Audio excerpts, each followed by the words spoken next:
現代社会は快楽の過剰状態にあるんです。過去には単純な生存のために行動の動機とした人間が、今日では無数の刺激に即座に反応しながらドーパミンを放出する脳の報酬システムを継続的に刺激しています。この報酬システムは本来、食物摂取、成功、社会的中体形成のような生存に有利な行動を強化するために進化してきた神経回路網です。しかしデジタル技術の急速な発展とともに、このような自然な報酬メカニズムが人工的に、そして頻繁に刺激されることで、脳は徐々に均衡を失っていきます。スマートフォンの通知、ソーシャルメディアのいいね、短く繰り返し的な映像コンテンツ、オンライン賭博、インターネットショッピングなどはすべて、脳の報酬回路を強く刺激する外部刺激です。これらの刺激は過去の自然な報酬よりもずっと強く、速いドーパミン放出を誘導し、結果的に脳は徐々により強い刺激を要求するようになるんです。このような現象を説明するのを科学的機構の一つが、ドーパミンの役割変化です。ドーパミンは単純な快感物質ではなく、期待、動機づけ、学習に革新的な神経伝達物質です。例えば、ある行動を取る前に予想される報酬についてドーパミンが分泌され、これは私たちがその行動を実行するように動機づけます。しかし、繰り返し的な人工的刺激露出はドーパミン反応のパターンを歪ませます。報酬を受ける前のドーパミン分泌は徐々に敏感になる反面、実際の報酬時のドーパミン放出は次第に弱化します。つまり、期待は大きくなるけれど、実際の満足感は減る現象が発生します。これは中毒の革新メカニズムの一つで、例えばスマートフォンを確認する前の興奮は徐々に大きくなるけれど、実際にメッセージを読んだりコンテンツを消費した時の満足感は徐々に薄くなります。このような変化は単純な心理的習慣を超えて脳の構造的変化まで誘導できます。研究によると中毒行動を継続する人たちの前頭皮質では回視露出の厚さが減少する傾向が観察されます。前頭皮質は衝動抑制、意思決定、長期計画立案に重要な役割をする脳領域です。この部位の機能低下は、即時的な満足を追求しながらも、長期的な否定的結果を無視する行動、様式を招きます。また、扁桃体と海馬のような感情及び記憶処理中心地の機能も変化し、これは中毒行動に対する感情的連接を強化し、否定的な経験にもかかわらず繰り返し行動を継続させます。このような脳の適応は耐性と禁断症状という2つの革新概念にまとめられます。耐性は同一の刺激に対して反応が徐々に弱くなる現象で、より多くの刺激を要求するようになる原動力になります。例えば、最初は短い映像クリップ一つでも満足を感じた人が、時間が経つと数十個の映像を連続で消費しなければ一時的な満足を感じます。禁断症状は刺激が除去された時に現れる不安、焦燥、無気力のような感情的反応を言います。これは単純な習慣を超えて生理的依存性の存在を示唆します。このようなメカニズムは伝統的な薬物中毒と本質的に類似しています。薬物中毒者の脳で観察されるドーパミン回路の過活性化と前頭機能低下は、スマートフォン中毒、ゲーム中毒、ショッピング中毒など非物質中毒でも同一に現れます。実際に脳機能映像研究では、中毒状態に陥った人たちが中毒関連刺激例えば賭博機械、ソーシャルメディアログイン画面を見るとき、報酬回路が活性化されるパターンが麻薬中毒者と類似に現れました。これはドーパミン国家という表現が単純な比喩ではなく、実際の脳の生理的変化を反映した診断であることを示します。ドーパミンの過剰刺激は単に個人の行動変化に止まらず、社会全般の意思決定構造と文化的価値観まで変化させています。今日のデジタルプラットフォームはユーザーの注意を最大限長く引き止めるために、脳の報酬システムを精巧に設計されたアルゴリズムを通じて操作します。無限スクロール、推薦アルゴリズム、通知システムなどはすべて、ユーザーが次の刺激を待ちながら継続的にプラットフォームに留まるように誘導する装置です。これらの技術は偶然に登場したものではなく、行動心理学と神経科学研究を基盤に意図的に設計された結果です。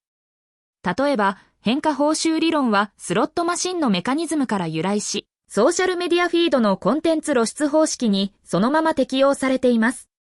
ユーザーは何が次に出るかわからない期待感の中で継続的にスクロールし、これはドーパミン分泌を繰り返し的に誘導します。このような設計の問題はユーザーが自分の行動に対して十分な認識や統制力を持つことが難しい点です。私たちは自分自身で選択していると感じるけれど、実際はアルゴリズムによって誘導された行動経路の上を歩いているだけです。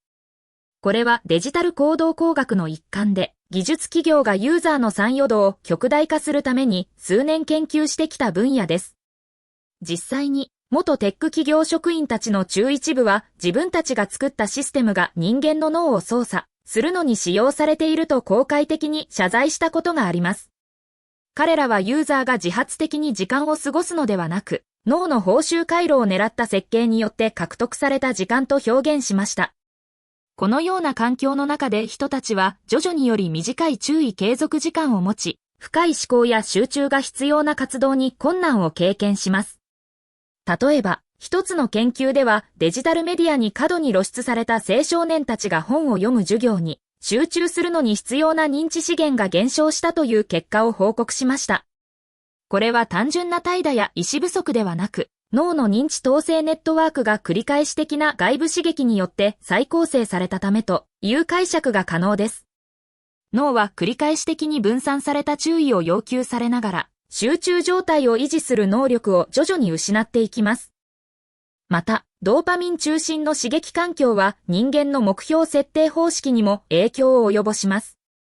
過去には長期的目標、例えば教育、職業発展、人間関係の進化などが人生の中心だったけれど、今日多くの人たちは即時的な快楽を追求する方向に目標が歪曲されています。これは人生の満足度にも否定的な影響を及ぼします。心理学研究によると、長期的目標を追求する人たちは短期的快楽に集中する人たちより、情緒的安定性と人生の意味をより高く報告します。しかしドーパミン中心の環境は、長期的報酬を待つ忍耐心を弱化させ、結果的に人生の質を低下させる悪循環が発生します。社会的レベルでも、このような変化は深刻な含意を持ちます。共同体基盤の活動、例えば地域集会、集団芸術活動、対面対話などは徐々に稀になり、その場所を個人化されたデジタル経験たちが占めています。これは社会的中体感の弱化につながり、孤立感、憂鬱感、自我相対性混乱のような精神健康問題を加速します。実際に、最近数十年間の若い世代で憂鬱症と自殺率が増加した数勢は、デジタル過剰刺激と社会的孤立の相関関係と無関係ではないという分析が支配的です。このような状況で重要な質問は、私たちがこの流れをどう認識し対応できるかです。単純に技術を拒否したりデジタル機器を遠ざけるのは現実的ではありません。むしろ、技術の動作原理を理解し、脳の報酬システムがどう影響を受けるかを認知するのがより効果的な出発点になります。中毒の回復は単に自制力を強化することを超え、脳の均衡を再構成する過程です。脳は高度に過疎待ちな期間で繰り返し的な行動によって変化できますが、同時に新しい経験を通じて回復し再組織できます。回復戦略の核心はドーパミン刺激の質を変化させることです。つまり、人工的で即時的な報酬ではなく、努力と時間が必要な遅延された報酬を通じてドーパミンシステムを再教育することです。例えば、運動は単純な身体活動を超えて強力なドーパミン調節道具として作用します。有酸素運動は脳でドーパミン受容体の敏感度を高め、同時にドーパミン以外にもセロトニン、ノルエピネフリン、脳由来神経栄養因子など様々な神経化学物質を増加させて全般的な脳機能を改善します。特に脳由来神経栄養因子は神経細胞の成長と連接を促進し、損傷した前頭機能の回復を助けます。規則的な運動は禁断症状を緩和し、衝動調節能力を向上させるのに実質的な効果があります。もう一つの革新回復戦略は、マインドフルネス瞑想です。瞑想は脳の扁桃体活動を減らし、前頭皮質の機能を強化するのに貢献します。研究によると、8週間のマインドフルネスプログラムを履修した人たちは、ストレス反応が減少し、感情調節能力が向上し、ドーパミン関連刺激に対する渇望が減少しました。これは単純な心理的訓練ではなく、脳の構造的変化を伴います。脳機能映像分析では、瞑想を継続的に実践した人たちの前頭皮質と連接されたネットワークが厚くなり、脳の基本モードネットワークの過度な活動が減少するのが観察されました。このネットワークは自意識的思考と反数に参与し、憂鬱症と不安障害で過活性化されることが知られています。また、社会的中退の回復は回復過程で必須的な要素です。人間は本来社会的種族で、意味のある対人関係は脳の報酬システムを自然に刺激します。オキシトシンのような社会的中退ホルモンはドーパミンと相互作用し、安定した関係の中で来る満足感を強化します。中毒回復プログラムでグループ相談や共同体活動が重要な役割をする理由もこれです。一人での回復より、指示体系の中での回復がより高い成功率を見せるのは、単に心理的安定のためではなく、脳の生物学的反応が支持される環境でよりよく回復するためです。最後に、環境設計の重要性を軽視してはいけません。個人の意思だけで中毒を克服するのは難しいです。代わりに、日常環境を変化させて刺激の接近性を減らすのが効果的です。例えば、スマートフォンの通知を無活性化したり、特定のアプリを使用制限時間で設定するのは単純な技術的措置ではなく、脳が新しい行動パターンを学習できる条件を提供するものです。これは環境間とトリガーを遮断することで、無意識的な刺激反応を減らすのに貢献します。結局、ドーパミン国家での生存は刺激を避けることではなく、刺激の質と頻度を意図的に調節しながら、脳の均衡を回復していく過程です。これは脳科学的理解、行動調節、社会的支持、環境設計が結合された総合的な接近が必要です。私たちはもう脳を単純な道具として扱えません。脳は私たち人生の質を決定する革新機関であり、その均衡を守ることがまさに現代人の最も重要な課題の一つです。現代社会は快楽の即時的な充足が可能な時代に進入しました。スマートフォン1台で食事を注文し、映像を視聴し、ソーシャルメディアを通じて数千人と連接される日常は今特別な経験ではなく、平凡な現実です。このような技術的発展は人間の人生の質を明らかに向上させましたが、同時に私たちの脳が進化過程で適応しない方式で刺激を過剰供給しています。その中心にはドーパミンという神経伝達物質が位置します。ドーパミンは単純に幸福ホルモンと呼ばれる感情の媒介体ではなく、報酬予測誤差を基盤に行動を調節する精巧なシステムの革新です。脳の腹側皮膚などで生成されたドーパミンは前頭皮質、線条体、扁桃体に分泌され、これは新しい刺激に対する期待感と動機づけを誘導します。問題はこのシステムが進化的に餌探し、配偶者探し、社会的中体形成のような生存に直結された行動に最適化されていた反面、今日のデジタルコンテンツ、オンラインゲーム、ソーシャルメディアの無限スクロール、高脂肪高糖度食品などは、それよりずっと強力な刺激を提供する点です。このような環境は、ドーパミンシステムを異常的に刺激し、自然な報酬反応の敏感度を落とし、徐々により強い刺激を要求する悪循環を作ります。この現象は、ドーパミン抵抗性またはドーパミン鈍化で説明され、中毒の生物学的基盤を形成します。このようなメカニズムを理解するためには、ドーパミンの作用原理を明らかにしなければなりません。ドーパミンは実際に快楽を感じる瞬間より、その快楽が予想される瞬間により多く分泌されます。例えば、間食を食べる瞬間より、その間食を得られるという信号を感知した頭脳でドーパミン数値が急上昇します。カジノでスロットマシンを引く瞬間、またはソーシャルメディアで通知が到着した時の期待感がまさにそれです。このような予測基盤報酬システムは生存に有利でしたが、現在の刺激過剰環境ではむしろ人間を統制不可能な追求行動に導きます。特に予測不可能な報酬はドーパミン反応を極大化します。スロットマシンが毎回賞金を与えないけれど、時々大きな賞を与える方式は脳に次は大きいかもしれないという幻覚を与え、使用を継続させます。これと同じ原理がインスタグラムのいいね、YouTube の推薦映像、モバイルゲームのランダム報酬アイテムなどに適用されています。このようにドーパミンは喜びより期待を調節する化学物質であり、その期待を刺激するシステムは人間の自律性を徐々に侵食しています。ドーパミンシステムの過剰刺激が脳に及ぼす具体的変化は神経可塑性を通じて説明されます。脳は繰り返し的な経験に従って構造と機能を再編成する能力を持つけれど、この過程で特定回路が強化または弱化されます。中毒状態に置かれた脳は報酬回路の過度な活性化とともに、前頭皮質の抑制機能が損傷される二重的化を経験します。前頭皮質は意思決定、抑制調節、長期的計画を担当する脳の領域で、この場所の機能低下は衝動的行動と自己統制力喪失を招きます。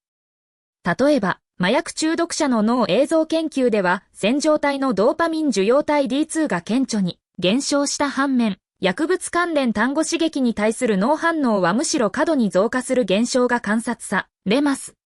これは脳が実際の快楽より薬物に対する欲望により敏感になったことを意味します。興味深く、これと類似した変化はデジタル中毒や過食障害でも現れます。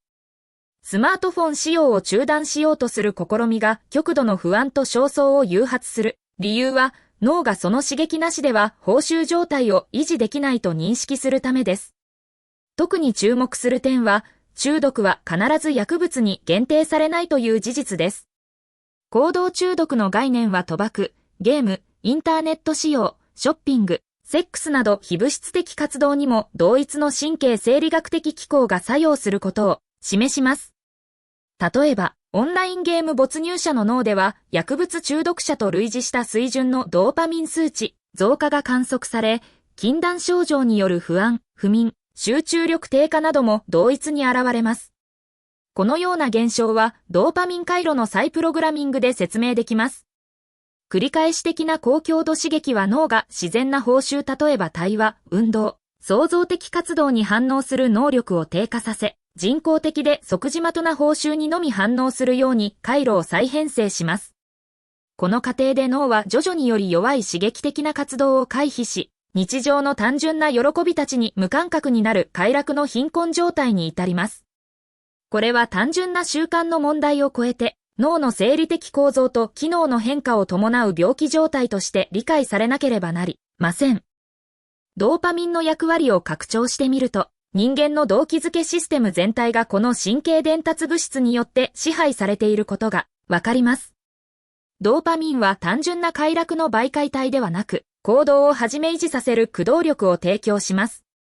例えば、目標に向かって動かせる推進力、新しいものを探索したい好奇心、作業を最後まで完遂しようとする集中力すべてドーパミンの調節を受けます。しかしドーパミン数値が異常的に高い、または過度に頻繁に放出される環境では、この推進力が歪曲されます。つまり、真の目標思考的行動より刺激追求に偏った行動が優勢になります。例えば、一人が学業や職場での達成よりソーシャルメディアでの反応やゲーム内レベルアップにより多くのエネルギーを注ぐのは、後者がより早く予測不可能な報酬を提供するためです。このようにドーパミンは何をしたいようにさせるかに決定的な影響を及ぼし、刺激過剰社会では脳が真の価値と優先順位を判断する能力を失います。このような歪曲は特に青少年発達段階で深刻な影響を及ぼします。青少年機能は前頭皮質がまだ完全に成熟していない状態であり、感情と報酬に敏感な辺縁系が過度に活性化されています。この時期にデジタル機器や高糖度食品、ゲームなどに過度に露出すると、脳の報酬回路が異常的に早期形成され、その後成人期に自制力不足、憂鬱、不安、注意力欠乏などの問題につながります。実際に脳映像研究では、青少年期の過度なスマートフォン使用が前頭の肺、白質減少と関連があることを示し、これは長期的に認知機能低下と連結されます。また、ドーパミン受容体の発育が刺激の強度によって決定されるので、幼い時から強い刺激に慣れた脳は成長後にも弱い刺激には反応しない感覚、適応現象が発生します。これは結局より強いもの、より速いもの、より多いものを要求する人生のパターンを固定化させます。ドーパミン回復ための戦略は単純な太刀を超え、脳の均衡を再設定する体系的な接近が必要です。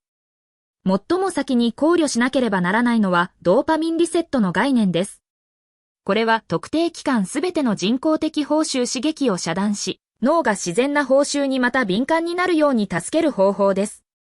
例えば、1週間ソーシャルメディア、ゲーム、インターネットサーフィン、甘味摂取などを完全に中断し、散歩、読書、瞑想、睡眠、対面対話のような低刺激活動に集中することです。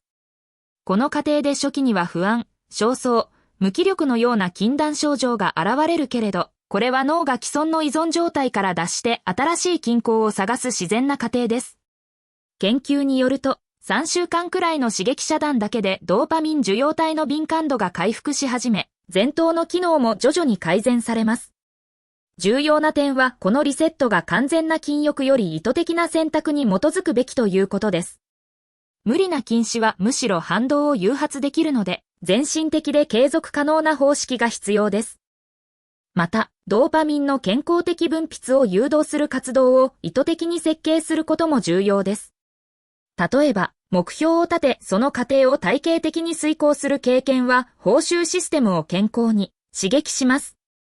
マラソン訓練、楽器演奏、言語学習、プロジェクト完成などは即時待てな報酬はないけれど、長期的達成を通じてドーパミンを安定的に分泌させます。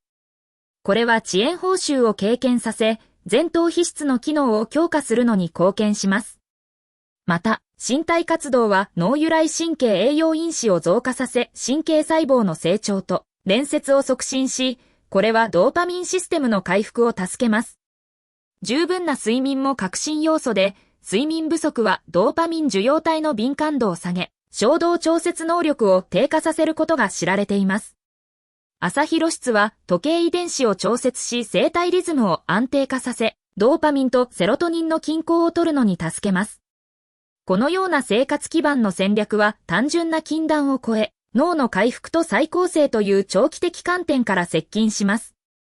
結局、ドーパミン国家という現代社会で生き残るためには刺激のデザインをまた考えなければなりません。個人次元の努力だけでプラットフォーム設計者たちが成功に構築した報酬構造を克服するのは難しいです。ソーシャルメディア、モバイルゲーム、ショッピングアプリなどはユーザー行動を分析し、最適な刺激周期と報酬パターンを探し出し中毒を誘導するアルゴリズムを使用します。このようなシステムは習慣ループ刺激、行動、報酬を繰り返し的に動作させユーザーの行動を自動化します。これを破るためには個人が自分の行動パターンを認識し、刺激の出所を遮断または再設計する認知戦略が必要です。例えば、通知をすべて消し、アプリをフォルダーの中に隠したり、使用時間制限機能を使用するのは単純な技術的調整ではなく、脳の自動化された反応を断つ認知介入です。さらに社会的次元での責任も要求されます。教育システムはデジタルリテラシーと脳科学マと自己理解を早期に提供しなければならず、技術企業はユーザー中毒を誘導するデザインパターンに対して倫理的基準を設立しなければなりません。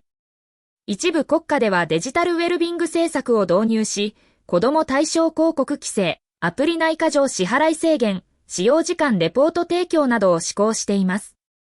これらの措置は個人の自立性を保護し、脳が健康的な方式で成長発展できる環境を造成するのに貢献します。ドーパミンは元踊り時人間を生存と繁栄に導く動力だったけれど、現代技術の拡張によってその力が歪曲されています。この力をまた肯定的な方向に導くためには、科学的理解、個人の実践、社会的規制が調和をなす統合的接近が必須です。ドーパミンの均衡を取り戻すのは単純な自己統制の問題ではなく、人間らしさを回復する第一歩です。現代社会は快楽を追求する方式が以前世代と根本的に変わった時代に侵入しました。過去には食物、小、運動のような生物的報酬体系が脳のドーパミンシステムを自然に刺激したけれど、今日私たちはドーパミンを人工的に過剰刺激する環境の中で生きています。スマートフォン通知、ソーシャルメディアの無限スクロール、短く強烈なコンテンツ、即時的なショッピング経験、ゲーム内報酬メカニズムなどは脳が進化過程で適応しない水準の刺激を継続的に提供します。このような環境はドーパミン過剰社会と呼ばれ、人間の報酬回路を歪曲させ中毒と類似した行動パターンを誘導します。ドーパミンは単純に喜びホルモンではなく、欲望と動機づけの神経伝達物質です。これは私たちが何を望み、何のために行動するかを決定する核心役割をします。しかし、繰り返し的な人工的刺激はドーパミン受容体の敏感度を下げ、自然な報酬に対する反応を弱化させます。結果的に人たちは徐々により強い刺激を要求し、日常の中の小さな喜びを感じる能力を喪失します。この現象は単純な習慣を超え、脳の構造的変化と連結されています。研究によると、過度なデジタル刺激に露出された人たちの前頭皮質、つまり意思決定と自己調節を担当する脳領域の機能が低下する傾向があります。これは衝動調節の困難、集中力減少、感情の不安定と直結します。ドーパミンシステムの過負荷が持ってくる問題は個人の日常だけでなく社会全般に波及します。例えば、注意力欠乏障害類似症状が一般人の中で拡散されています。これは必ず臨床的診断を意味しないけれど、多くの人たちが短い刺激にのみ反応し、長期的目標に集中するのが難しい状態にあるという点で深刻な神経、心理的化を示唆します。特に若い世代を中心に、1日平均4から6時間以上をモバイル機器を通じてコンテンツ消費に割り当て、その大部分が短く繰り返し的な形態の刺激に集中されています。このような行動は短期的には心理的回避手段として機能できるけれど、長期的には自我効能感低下、無気力、憂鬱感を誘発します。ドーパミンの役割を正確に理解するのは、このような現象を克服する第一歩です。ドーパミンは報酬が与えられるときではなく、報酬を予測するとき最も強く分泌されます。つまり、期待感がドーパミン分泌の核心です。通知音一つにも反応する理由は、その音が新しい情報や社会的承認という報酬の可能性を示唆するためです。このように脳は実際の経験より予測により強く反応するように設計されていて、この点が現代技術が人間の注意を操作する革新メカニズムとして作用します。ドーパミンシステムの生物学的メカニズムを理解するためには脳の報酬回路、特に中核、被害前頭皮質経路の動作方式を知らなければなりません。この経路は中脳の黒質と腹側皮二野から始まり、被害、前頭葉、そして特に腹側前頭皮質を通じて拡張されます。この構造は生存に重要な行動、例えば餌を探したり配偶者探しをするときドーパミンを放出し行動を強化します。しかし今日の技術基盤環境はこの生物学的メカニズムを誤用します。例えば、ソーシャルメディアでいいねを受け取る瞬間はまるで食物を食べた時の報酬と類似した神経反応を誘導します。ただその反応はずっとより即時的で繰り返し可能です。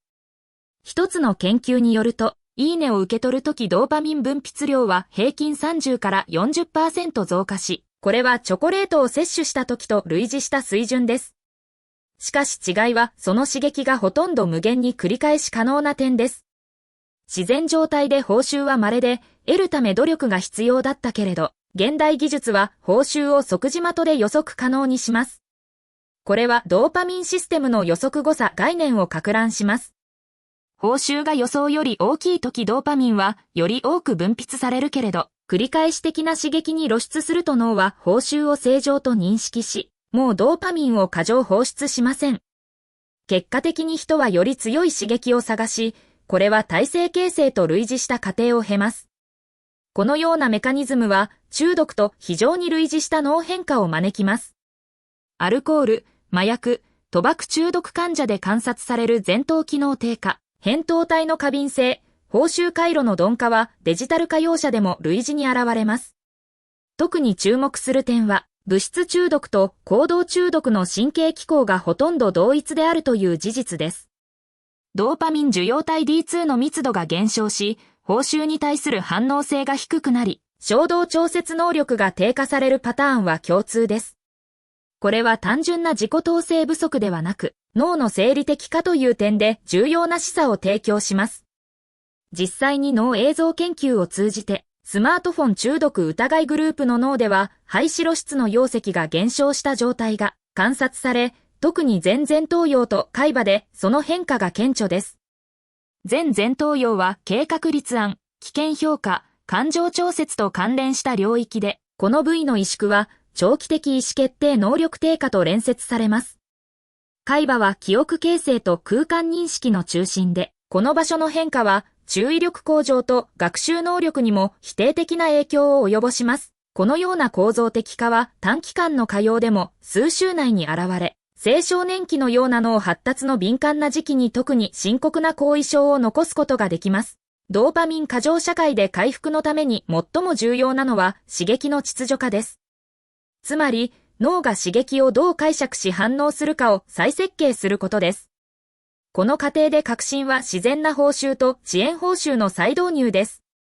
人間の脳は進化的に長期的目標達成、社会的中退、創造的活動のような複合的な経験を通じて深く継続的な満足感を感じるように設計されています。しかし現代技術はこのような経験を単純化し、即時待てな反応に縮約します。回復戦略の第一段階は刺激の速度調節です。例えば、一日中特定時間帯をデジタル禁止時間で設定したり、スマートフォン通知を全面遮断するのが含まれます。これは単純な禁欲ではなく、脳が刺激に対する敏感度を回復できる機会を提供します。研究によると、デジタル機器を5日以上使用を中断したグループは、前頭機能の回復と注意力向上、そして感情安定性改善を見せました。これは脳の神経可塑性、つまり脳が環境変化に適応し、構造と機能を再編できる能力を示す事例です。第2戦略は、行動の意図性を高めることです。大部分のデジタル使用は、無意識的で自動化されたパターンで行われます。スマートフォンを出したという事実自体が目的になるのです。回復のためにすべての行動に明確な目的を与えなければなりません。例えば、ソーシャルメディアを15分間確認するという具体的目標を立て、その時間が過ぎたら即時終了する方式です。これは自己調節能力をまた訓練させる過程で、前前頭葉の機能を強化するのに貢献します。第3戦略は代替報酬の創出です。ドーパミンは新しい経験、挑戦、達成感からも分泌されます。趣味活動、運動、音楽鑑賞、読書、対人関係形成のような活動は人工的な刺激より長く継続する報酬を提供します。特に有酸素運動は脳誘導性神経栄養因子分泌を促進し神経、細胞の生存と連接を強化し、これはドーパミンシステムの正常化に肯定的な影響を及ぼします。マラソンを完走した時感じる達成感や長い文章を最後まで読んだ時の満足感は即時的ではないけれど、より深い水準のドーパミン反応を誘導します。長期的回復のために生活全般のルートンを再構成しなければなりません。一日の始まりと終わりをデジタル機器なしで送るのが重要です。朝に目を開けたらすぐスマートフォンを確認する習慣は脳を即時的な外部刺激に依存させ、自律的な思考を阻害します。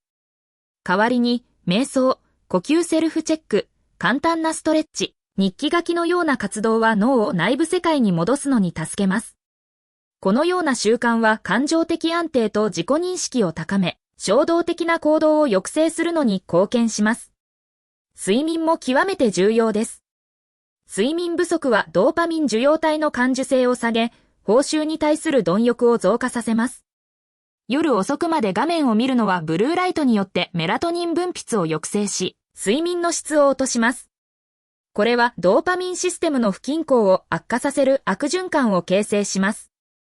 だから一定な睡眠スケジュールを維持し、就寝1時間前からはデジタル機器使用を中断するのが必須です。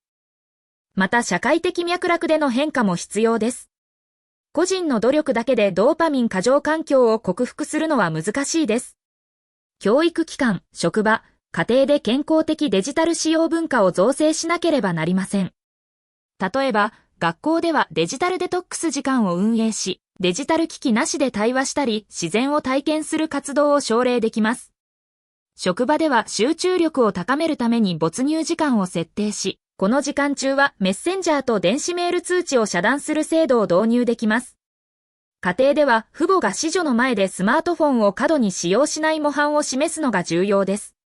子供たちは父母の行動を観察しながら脳の報酬回路を形成するので、父母のデジタル使用習慣は子女の神経発達に直接的な影響を及ぼします。このような多層的接近は単純な禁欲ではなく、新しい報酬体系を構築する過程であり、これは個人の人生の質を根本的に変化させることができます。最終的にドーパミン国家を生きる私たちが追求しなければならないのは均衡です。刺激を完全に避けるのではなく、刺激の種類と強度、頻度を調節し脳が自分自身回復し、真の満足を感じられる環境を作らなければなりません。これは単純な自己改善ではなく、現代人の精神的生存ための必須戦略です。現代社会は、私たちの脳内の神経伝達物質、特にドーパミンという分子に対して、前例のない挑戦を突きつけています。この物質は報酬、快楽、動機づけ、そして学習の核心となる科学メッセンジャーです。しかし今日の技術先進社会では、ドーパミンを分泌させる刺激が過剰に、そして容易に入手可能となっています。この環境は脳の原始的報酬システムと高度に設計された現代の誘惑との間の根本的なミスマッチを生み出しています。この状況を理解するためには、まずドーパミンシステムの基本的な役割とその進化的起源に立ち戻る必要があります。ドーパミンは脳の報酬経路の中枢である中脳辺縁系経路において、その主要な役割を果たしています。この経路は腹側皮膚野から始まり、感情や記憶に関わる重要な領域である扁桃体や海馬へと投射し、最終的に前頭前の、特に報酬評価や意思決定に関わる眼下前頭皮質に情報を伝達します。ドーパミンが放出されるとき、それは脳にこれは良いものでありもう一度経験する価値があると信号を送ります。これは生存にとって極めて重要でした。例えば、栄養価の高い食物を発見したとき、水源を見つけたとき、または社会的な結びつきを強化するような交流を行ったときに、ドーパミンは私たちを鼓舞し、これらの生命維持行動を繰り返すように促しました。しかし、進化的に設計されたこのシステムは、本質的に希少性と努力を前提としていました。古代の人類にとって、甘い果実は季節によってしか入手できず、それを得るには探索と労力が必要でした。社会的な承認も、共同体内での長期的な貢献を通じて飲み得られるものだったのです。この希少性と努力の組み合わせが、ドーパミン放出の自然な調節装置として機能し、過剰な分泌を防いでいました。脳は大きな努力の後に得られる報酬に対して最も強いドーパミン応答を示すように調整されています。このプロセスは予測誤差理論とも密接に関連しています。報酬が予想以上であったとき、つまり期待を上回る良い結果が得られたときに、ドーパミン放出は最大となります。逆に予想通り、または予想以下の結果では放出は少ないのです。これは学習メカニズムであり、より良い結果を予測しそれを達成する行動を強化するために進化しました。現代のドーパミン国家と呼ばれる環境は、この自然な調節装置を無効化します。スマートフォンの通知音は、社会的なつながりや新たな情報という報酬の可能性を指先の操作一つで、しかも頻繁に提示します。ソーシャルメディアはいいねやコメントといった社会的承認をほぼリアルタイムで、かつ膨大な量で供給します。オンラインショッピングやゲームは報酬購入品、ゲーム内の達成を最小限の努力で即座に提供します。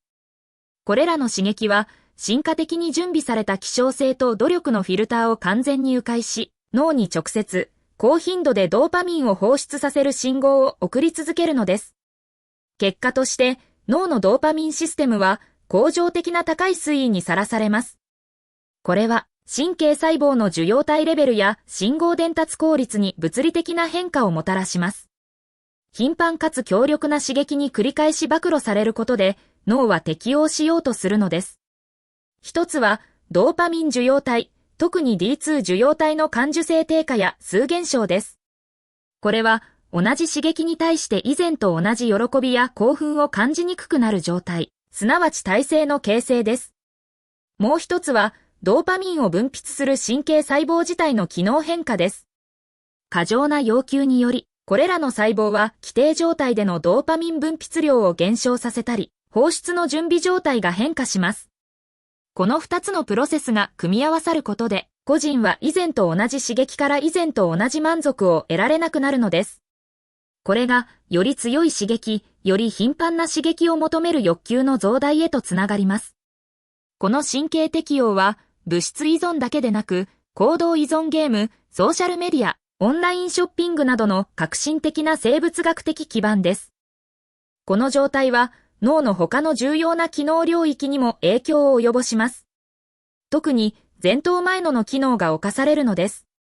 前頭前野は、衝動制御、長期的な計画、複雑な判断、そしてドーパミン駆動の欲求を理性的に評価するブレーキの役割を担っています。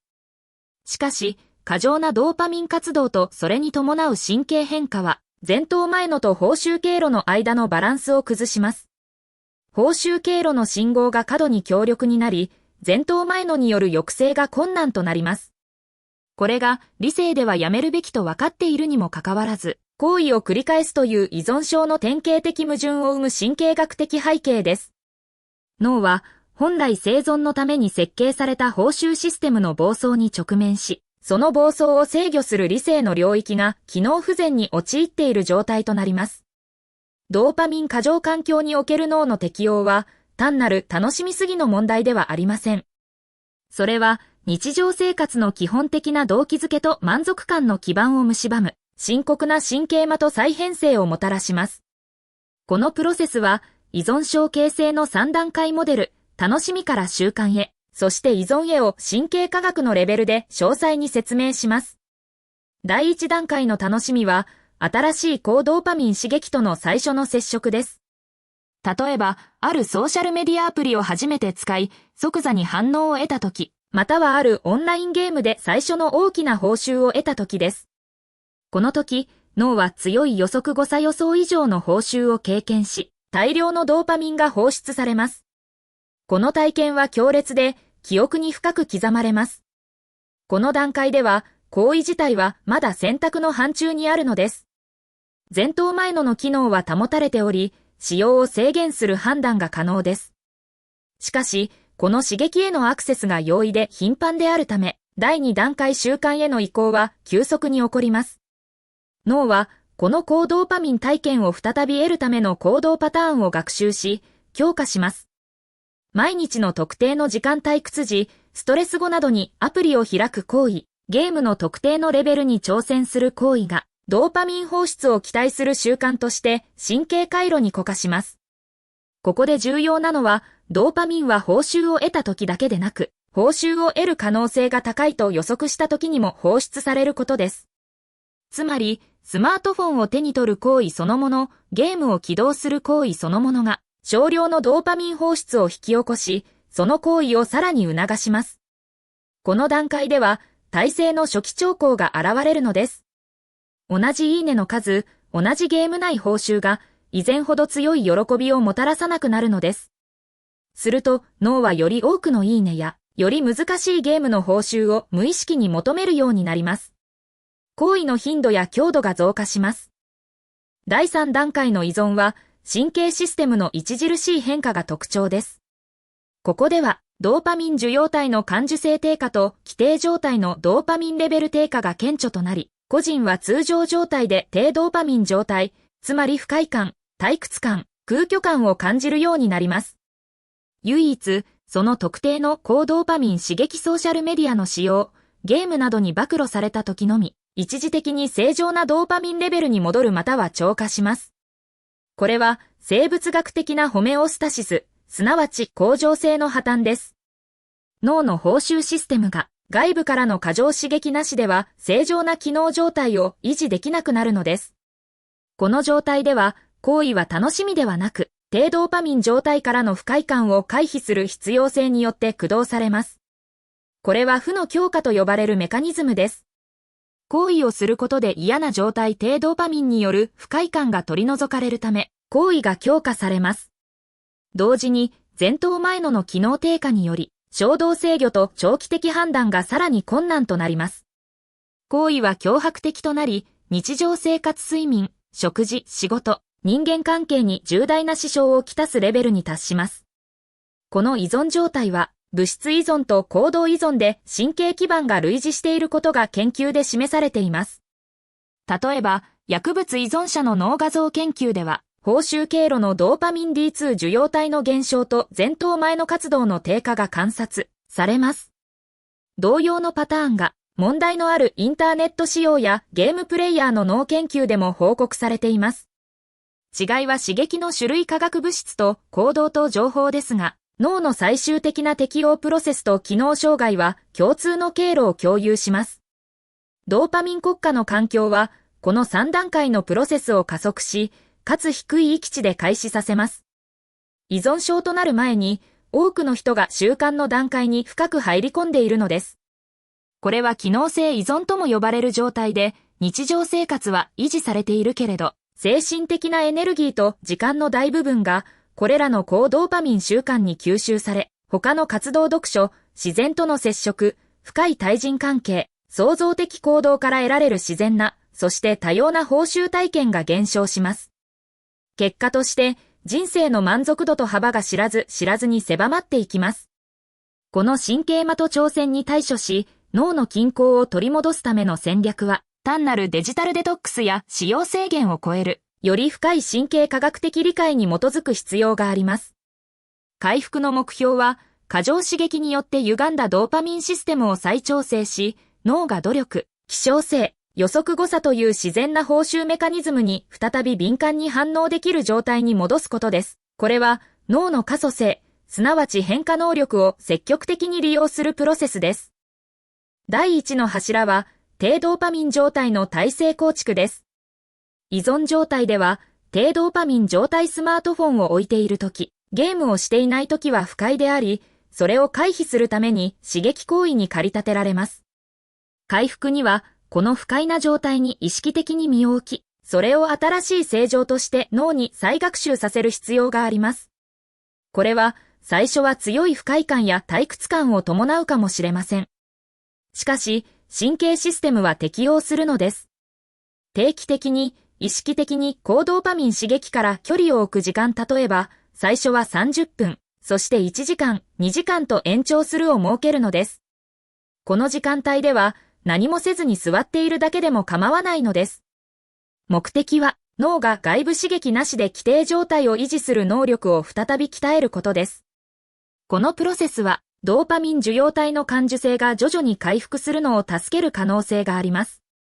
第2の柱は自然的報酬経路の再活性化です。現代の高ドーパミン刺激は進化的に準備された報酬経路を迂回します。回復戦略ではこれらの自然経路を意識的に刺激します。具体的には、努力を要する報酬活動に取り組むのです。例えば、身体運動、特に目標設定と達成を要するもの一定の距離を走る、新しい運動技能を習得するは、努力の後の達成感という強い自然的ドーパミン放出を引き起こします。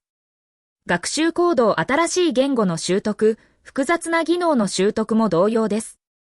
これらの活動は即座の報酬ではなく、努力と時間を投資した後の達成という予測誤差自分ができたという驚きを生み、健全なドーパミン放出を促します。さらに、社会的報酬の進化も重要です。ソーシャルメディア上の浅い交流ではなく、顔を合わせた深い対話、共同作業、社会的貢献など、時間と感情的投資を要する社会的結びつきは、脳の原始的報酬システムを健全に刺激します。第3の柱は、前頭前の機能の強化です。これは、衝動制御と長期的視野を司る脳領域の力を回復させることです。実践的な方法には、意識的な遅延技術が含まれます。高ドーパミン刺激への欲求が生じたとき、すぐに行動するのではなく、一定時間5分、十分ただ待つのです。この短い待機時間で、前頭前のが介入し、行為の長期的結果を評価する機会を与えます。また、価値観の明確化と視覚化も有効です。自分の革新的な価値観家族、健康、個人の成長などを書き出し、高ドーパミン行為がこれらの長期的価値観とどのように衝突するかを具体的に考えるのです。このプロセスは前頭前野の長期的計画機能を活性化し、報酬経路の即時的信号に対して重みを加えます。瞑想、特に注意力と自己観察を鍛える瞑想は、前頭前野と脳の自己制御ネットワークの機能を強化するという神経科学研究の成果があります。第4の柱は、環境の再設計です。脳の変化は個人の努力だけでなく、環境の影響が極めて大きいのです。環境設計の原則は、誘惑へのアクセス障壁を高めることと、自然的報酬へのアクセス障壁を低めることです。具体的には、スマートフォンの通知機能をほとんどすべてオフにするのです。アプリの配置を変更し、最も使用するアプリを簡単にアクセスできない場所に移動します。使用時間を制限するアプリを使用します。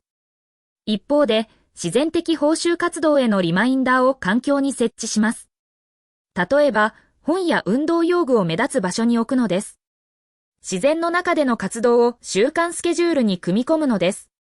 この環境の再設計は、無意識の選択をより健全な選択へと導きます。これらの戦略は、断絶的な禁断ではなく、神経システムの再教育という視点に立つのです。目標は、ドーパミンという重要な神経伝達物質との関係を修復し、それを人生の活力と動機づけの健康的な源として再び位置づけることです。過剰刺激の時代において脳の均衡を取り戻すことは単なる習慣変更ではなく、現代という特殊環境の中で私たちの進化的に形成された脳を守るための積極的な神経ケアです。それは、より深い満足感、持続的な動機づけ、そして衝動に支配されない自由という人間らしい状態を取り戻す長期的な投資となります。現代社会は快楽と報酬の即時的な充足を可能にする技術と環境で満ちています。スマートフォン通知、ソーシャルメディアのいいね反応、短く刺激的なコンテンツ、高投稿脂肪食品、オンライン賭博、音楽ストリーミング、動画プラットフォームの自動再生機能などはすべて人間の脳が報酬回路を繰り返し的に刺激されるように設計されています。このような環境はドーパミンという神経伝達物質の作用を極大化し、結果的に私たちはドーパミン国家と呼ばれる時代に生きています。ドーパミンは単純に喜びの化学物質と誤解されがちですが、その本質は期待と動機づけに近いのです。報酬を予測し、その目標に向かって行動するように脳を誘導するのがドーパミンの革新機能です。実験的にネズミに食物を与えるという信号を与えると食物を実際に摂取するときよりドーパミン分泌がより活発に起こるという研究結果があります。これは私たちが期待する瞬間に最も強く反応することを意味します。このようなメカニズムは生存に有利でしたが、現代の人工的環境ではむしろ逆機能を起こします。自然状態でドーパミンは食料を探したり配偶者を探すなど生存に重要な行動をする自分比されました。しかし今日は単純にスワイプ1回で新しい刺激を経験でき、その結果脳は絶えず新しい刺激を追求します。この過程で脳の報酬回路は急激に過度に活性化され、自然な活動たち例えば本読み、散歩、対話はもう十分なドーパミンを誘発できなくなります。これはドーパミン減少現象と呼ばれる状態で、繰り返し的な過剰刺激が受容体の敏感度を下げ、より強い刺激を要求させます。まるで音を大きくして慣れた耳がより大きな音を要求するものと類似した原理です。このような変化は単純な習慣形成を超えて脳の構造的機能的な再編成につながります。脳の報酬回路は主に前頭皮質、腹側皮蓋の線状体、腹側前頭皮質、扁桃体、そして中核核で構成され、このネットワークはドーパミンが中核核に到達する実良い動機づけと集中を誘導します。しかし、繰り返し的な人工的刺激は、この回路の均衡を崩し、前頭の抑制機能を弱化させます。前頭は衝動を抑制し、長期的計画を立てる役割をするけれど、ドーパミン過剰状態では、この機能が麻痺し、今すぐの満足を追求する行動が支配的になります。これは中毒の脳科学的基盤で、麻薬、アルコール、賭博だけでなくデジタル機器使用、過食、ショッピングなど様々な形態で現れます。中毒の脳科学的機構は単純な意思不足ではなく、脳の生理的化に基盤します。初期段階で刺激的な活動や物質はドーパミン数値を正常よりずっと高い水準に引き上げ、これは自然な報酬より圧倒的に強い反応を誘導します。例えば、コカインはシナプス内ドーパミンを3から10倍くらい増加させ、特に中核核でのドーパミン濃度を急激に高めます。ニコチンやアルコールも類似した方式で報酬回路を刺激します。しかし、繰り返し的な露出は脳がこれに適応するように作り、結果的にドーパミン受容体の数が減ったり敏感度が低くなるのです。これを耐性形成と言います。耐性が生じると同一の快感を感じるためにより多くの量やより強い刺激が必要になります。同時に、脳は自然な報酬例えば友人との対話や運動後の達成感に対する反応を徐々に減らします。このような変化は短期的なものではなく長期的な神経可塑性の結果です。脳は繰り返される経験に従って構造と機能を再編成するけれど、中毒はこの過程を悪用すると見ることができます。例えば、磁気共鳴映像研究によると、中毒者の前頭皮質は非中毒者より灰白質の密度が低く、これは衝動調節と意思決定能力の低下と関連があります。また、扁桃体の過敏反応はストレス状況でより強い刺激を要求させ、これは禁断症状と連結されます。禁断症状は単純に身体的不便を超えて、不安、憂鬱、無気力、集中力低下など感情的認知的な混乱を含みます。このような状態はまた刺激を探させる悪循環を生成します。特に注目する点は、現代の中毒形態が伝統的な物質中毒から離れ行動中毒に拡張されたという事実です。スマートフォン依存、オンラインゲーム、ソーシャルメディア絶え間ない確認、映像コンテンツの無限消費などはすべて非物質的中毒の形態です。これらの行動は脳の報酬回路を麻薬と類似した方式で刺激します。例えば、ソーシャルメディアでいいねを受け取る瞬間にはドーパミンが分泌され、その頻度が高いほど脳はこれを重要な報酬と認識します。一つの研究では青少年たちがいいね数をリアルタイムで確認できるとき、脳の報酬領域が特に強く活性化されることが確認されました。これはまるで賭博中ジャックポットを期待する脳の反応と類似です。こんな方式でデジタルプラットフォームは変化報酬強化を活用しユーザーたちの行動を継続させます。予測できない報酬いつ誰がいいねを押すかわからないはドーパミン分泌をさらに極大化します。ドーパミン過剰の時代で脳の均衡を回復するための戦略は単純な太刀から始まりません。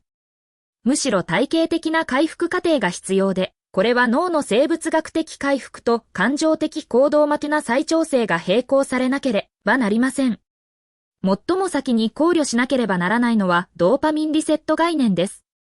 これは一時的にすべての人工的な刺激スマートフォン、インターネット、高カロリー食品、刺激的なコンテンツを遮断することで脳が自然な水準のドーパミン反応を回復するように助ける接近法です。一部臨床事例では72時間以上のデジタルデトックスが前頭機能の回復と衝動調節能力の向上に貢献したと報告されています。しかし、この過程は単純な禁欲ではなく、代替行動の導入が必須です。例えば、運動はドーパミン、セロトニン、ノルエピネフリンなど多くの神経伝達物質を自然に増加させ、特に有酸素運動は脳誘導性神経成長因子の分泌を促進し細胞の再生と連接を強化します。脳誘導性神経成長因子は脳の回復力と学習能力に重要な役割をし、中毒回復過程で脳の機能回復を助けます。また、瞑想と呼吸訓練は扁桃体の過度な反応を抑制し前頭の活性化を促進することで感情調節能力を高めます。定期的な瞑想実践者はストレス刺激に対する反応が鈍感になり、衝動的な行動を抑制する脳回路が強化されるという磁気共鳴映像、研究結果があります。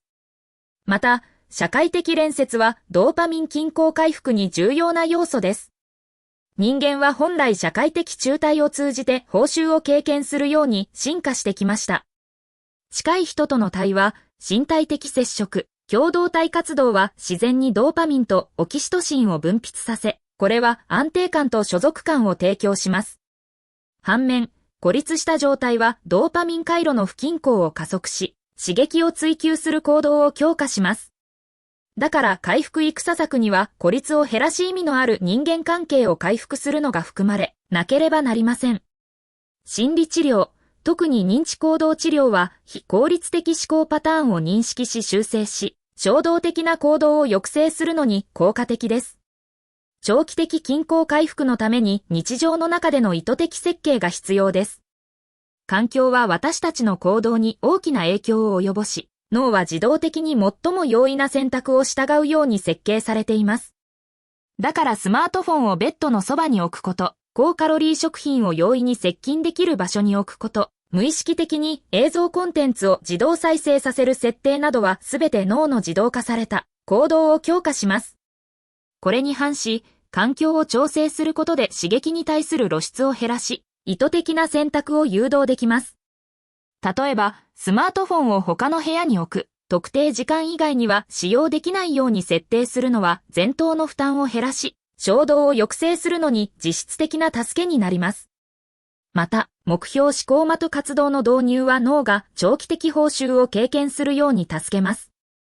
芸術創作、楽器演奏、言語学習、庭園育てのような活動は即時的な報酬より全身的な達成を要求するけれど、その過程で継続的なドーパミン分泌を誘導します。これは達成報酬ループを通じて脳が自然な動機づけを回復するように助けます。特に小さな達成を繰り返し的に経験するのは自己効能感を高め、前頭の機能を強化するのに重要な役割をします。結局、ドーパミン国家で生き残るための革新は刺激の量ではなく刺激の質と経験の深さです。私たちはより多くの情報、より早い反応、より強い快楽を追求する代わり、意味のある経験を通じて脳の均衡を回復しなければなりません。これは単純な自己管理ではなく、現代社会での生存戦略であり、脳の自由を取り戻すための科学的実践です。